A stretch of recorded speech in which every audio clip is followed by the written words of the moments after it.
Malcolm Simi. Let's have a look at the headlines first off.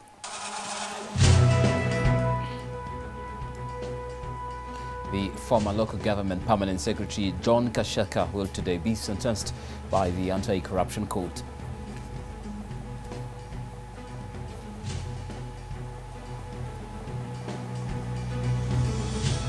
And the negative effects. Government says the 18% tax levy on up-country accommodation is scaring away tourists and affecting Uganda's tourism sector.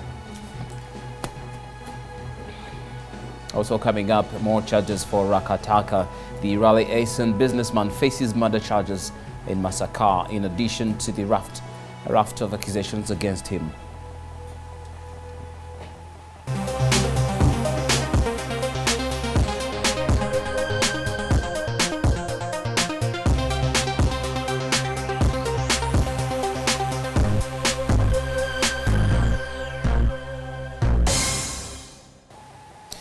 This is Ntv At One. Now, let's begin off with an update from the Anti-Corruption Court, which will today decide how long the former permanent secretary in the Ministry of Local Government, John Kashaka, will spend in prison following his conviction earlier this week. Kashaka was found guilty of causing a financial loss of more than 4.6 billion Ugandan shillings on government in a deal to procure 70,000 bicycles from India for local council chairpersons.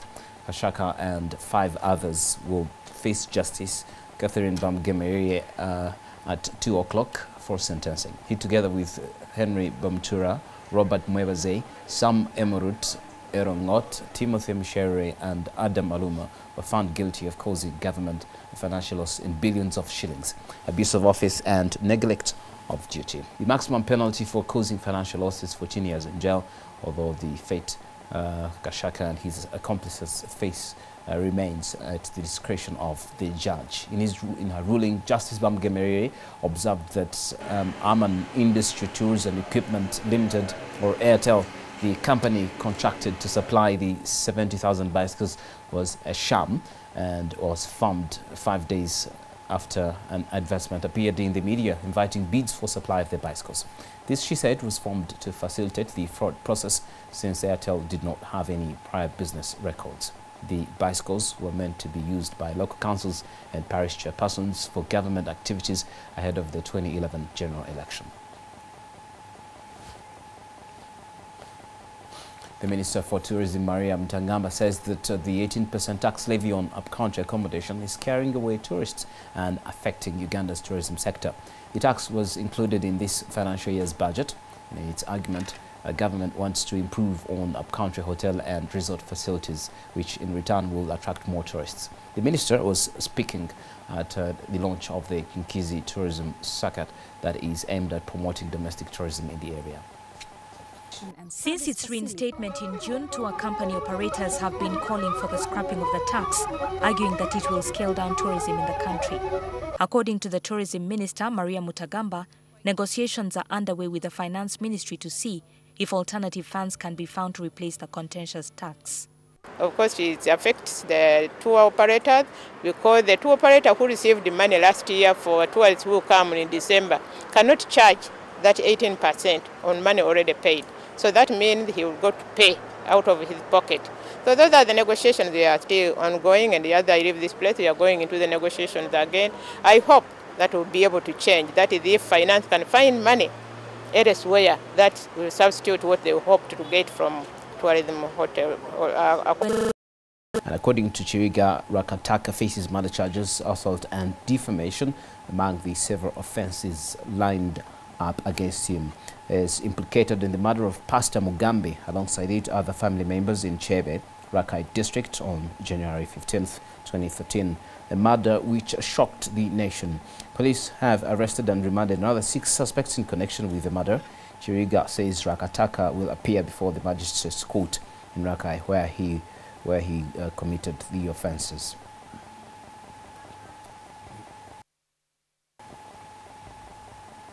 The Kampala High Court Judge Benjamin Kabito has made an assessment visit to Nakaseke Government Hospital to check the facts on the ground in regard to a case he is handling. The 3-year-old case arose from the death of an expectant mother at a health facility in 2011. Subsequently, the widower, backed by an NGO, the Center for Health, Human Rights and Development, sued the hospital for general damages. And in the court, a witness who was the midwife on duty on the fateful day gave contradictory evidence and seeking to exonerate Davis Mubezi, who is accused of neglecting Irene Nanteza and causing her death.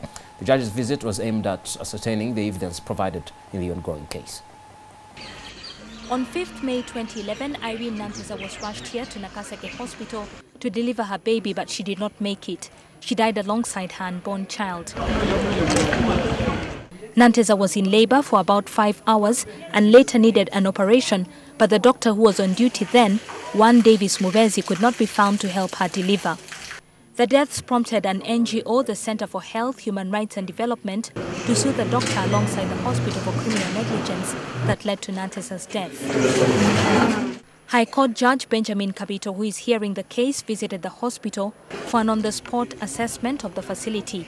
The visit was prompted by the contradictory evidence submitted by Esther Namfuka, the midwife, who was also on duty on the fateful day. She was a witness of the hospital. Court wanted to clarify or to get clarity on some issues.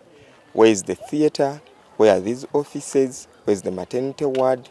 Where do doctors sleep? Where is the doctor's residence? Particularly this doctor on duty, where was he sleeping? Where is the gate? Is there any other gate? So it came out vividly. So this is the purpose. The petitioners are seeking general damages and compensation from the state, saying that Nanteza's right to life was violated through criminal negligence, which is a violation of the Constitution. Still on Crime Watch, police in Wikwe has rescued a child who had been neglected and started rotting from her wounds. The mother of the 2-year-old had dumped the toddler at her father's home, and she ended up being neglected by her family and hidden away. The toddler's father, Mulongo Kato, had been ill for some time and passed away yesterday. According to Florence Nakalembe, a woman elder in the village, she had a rumor that there was a child who was being abused in Kato's home. But the family members refused to cooperate. However, during the burial, one of his children notified Nakalimbi again that the child had started rotting from her wounds, and the OC Njeru Julius Tugume said they will investigate the incident.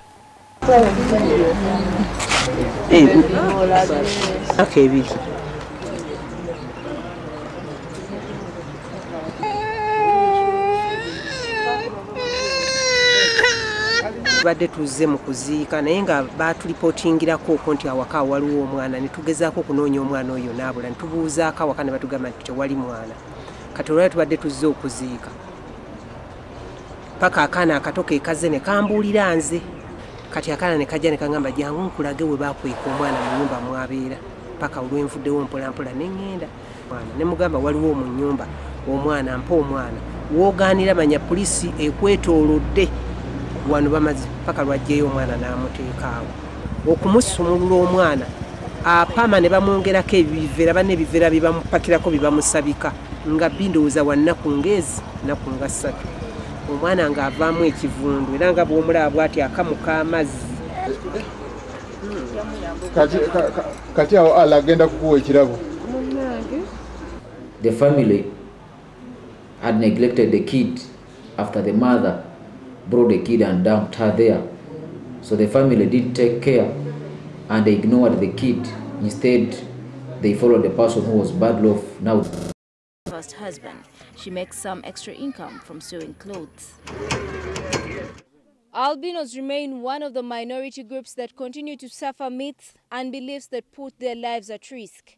Specifically, the women suffer at the hands of men who want to use them as experimental objects. Peter Ogek, the chairman of the Albinos Association in Busoga region, says Namulondo's situation is just a tip of the iceberg when compared to the challenges other women living with albinism face. Most of the boys, they want to find out really albino girls or are also like any other girls. So you find that after sleeping with them, they abandon them. Some residents informed us that Namulondo's husband is living with another woman in this village. Ye alina abaana bangi, nze niwe nzaala abaana bange mbeere n'abaana bange. Gertrude Tumusime with Kware, NTV, Jinja District.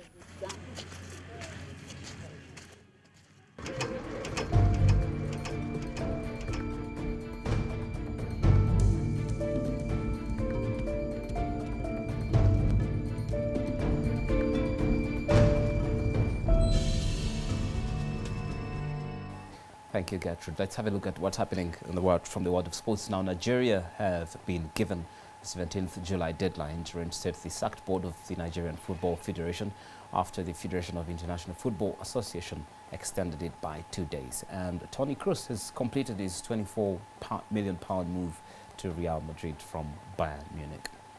FIFA last week suspended Nigeria from all international football because of alleged government interference. But the government insists the removal of the NFF board from office was a ruling from a state high court. It says a new court hearing is required, but a judiciary workers' strike this week has led to it being delayed. As things stand, Nigeria face exclusion from the Under-20 Women's World Cup that starts in August in Canada, and there is also a threat to the men's Under-17 side participation in an African Championship qualifier this weekend. The NFF was dissolved last week and replaced by a sole administrator, a move the government said was essential while legal proceedings against the country's football authority were ongoing. Bayern Munich have announced that an agreement has been reached between the clubs and he would make an immediate transfer. Kroos's contract was due to expire next summer and the World Cup winner has penned a 6-year deal at the Bernabeu. Kroos won 3 Bundesliga titles in 4 seasons with Bayern and was part of a historic treble-winning side of 2012-2013. That year, they also clinched the Champions League before winning the UEFA Super Cup and FIFA World Cup last season. In total, Kroos made 173 Bundesliga appearances, scoring 23 goals, 13 for Bayern and 10 during an 18-month-long spell at Bayer Leverkusen.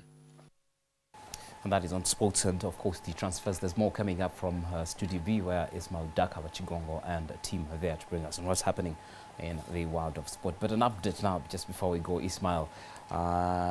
Give us an update on our game with Mauritania.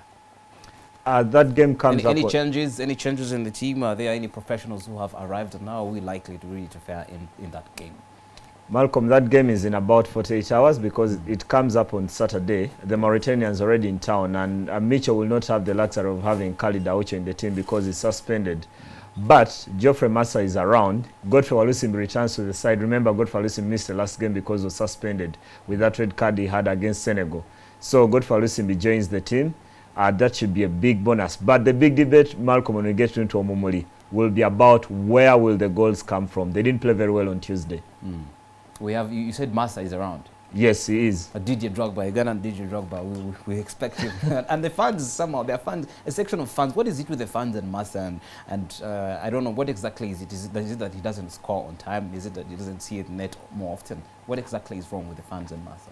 I think some love to loathe him because he doesn't convert the chances they assume they are very easy. I watched him on Tuesday in the game against Malawi, and it was the same old Massa. He missed a chance that I would have taken. No, Malcolm, you would have taken on one leg. And but Mitchell will always pick him ahead of all the others. Yeah, but I think it's the best option that Uganda Cranes have at this point in time. I've got to say there isn't something better than him right now. Okay, thank you very much, Ismail. But more and more is coming up from the experts in Studio B. But that was it on NTV at 1. Enjoy your afternoon and stay tuned to NTV.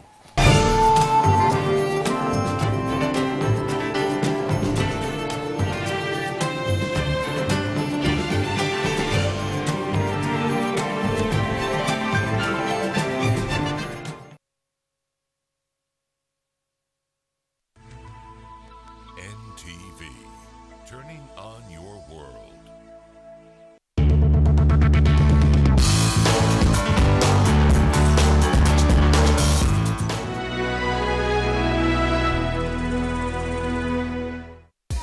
Sometimes children have amazing ideas, but they